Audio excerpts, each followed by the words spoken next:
Burtnieku novadā šodien bija svētki gan daudzām ģimenēm, kurās aug pirmsskolas vecuma bērni, gan pedagogiem, jo šī bija pirmā darba diena jaunajam Valmieras pagasta bērnu dārzam Burtiņš. Šajā mācību gadā tā būs rotaļu un arī izglītības gūšanas vieta 86 audzēkņiem. Tu vai pārsteigumus arī gaidījāt? Mums ir, mēs nākam ar pārsteigumiem. Aizvadītas pirmās stundas jaunajā bērnu dārzā un tā vadītāja kopā ar saviem mazajiem palīgiem Burtiņiem apmeklēja katru grupiņu, lai pārliecinātos, kā visiem klājas. Mazākie audzēkņi bez asarām neesot iztikuši, taču lielākie iejutušies jau tīri labi. Mums ir 3 un 4 gadīgi bērniņi. Neviens no rīta neraudāja, tā jau ir ļoti laba zīme.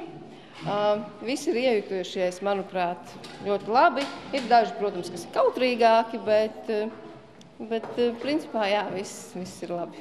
Pagaidām pabeigta darba pirmā kārta, taču celtnieka ēkā turpina darboties, jo pēc dažām nedēļām eksploatācijā jānodod arī baseins. Šīs pēdējās 2 nedēļas, kad patiesībā mēs kopā ar audzinātājām sākām, lai iepūstu telpās tā saucamo dvēseli, tad bija tā, ka mēs paralēli ar celtniekiem to darījām. Un viņi turpināja savus objekta darbus, un mēs ar savām kastēm. Bet tas bija visnotaļ interesanti, jo man vienmēr ir paticis būt klāt tur, kur top kaut kas jauns, jo tas, ko mēs veidojam, to mēs veidojam paši. Tā ir liela brīvība, un tad, kad ir brīvība, tas uzliek arī atbildību. Un tā mēs te kolektīvi cīnāmies. Bērnu dārza audzēkņa mamma Ieva, kas pati šeit strādā arī par audzinātāju, atzīst, Burtiņa atvēršana bijis ļoti gaidīts notikums. Jau iepriekš jau zinājā, kad atsākās būvniecības darbi viss, un ļoti cerēju, un tādu stingru pārliecību, ka jā, strādās šeit, un arī bērniņš būs līdzi. Grupiņas ir piepildītas, turklāt no 86 audzēkņiem tikai 10. daļa nav no Burtnieku novada. Viens ēkas spārns gan vēl ir neizbūvēts, pagaidām nav nolēmts, ko ar to darīt, taču jau tagad pieprasījums pēc vietām šajā bērnu dārzā ir tik liels, ka izveidojusies pat rinda. Vairāk nekā 65 ģimenes ir jau uzrakstījuši iesniegumu, ka viņi gribētu savus bērnus bērnu dārzā 2015. gada 1. septembrī. Un tādēļ mums vajag vēl kādu grupu telpu. Mums tur neizbūvētajā daļā it kā ir iespējas, bet tas ir jālemj jau deputātiem un tiem, kas pārzina pašvaldības budžetu. Iestādes vadītāji arī priecājas, ka te būs gana daudz telpu visu ieceru īstenošanai. Drīzumā pabeigs iekārtot mācību klasi, kurā atradīsies arī interaktīvā tāfele, ir atsevišķas lielas sarīkojumu un sporta zāles. Fiziskām aktivitātēm šeit plāno pievērst gana lielu uzmanību. Sporta skolotājs Ventis un peldēšanas trenere Paula. Viņi ir īpaši domājuši arī par fiziskajām aktivitātēm ne tikai ūdenī un sporta zālē, bet arī par tādām īpašām sporta nodarbībām ārlaukumā.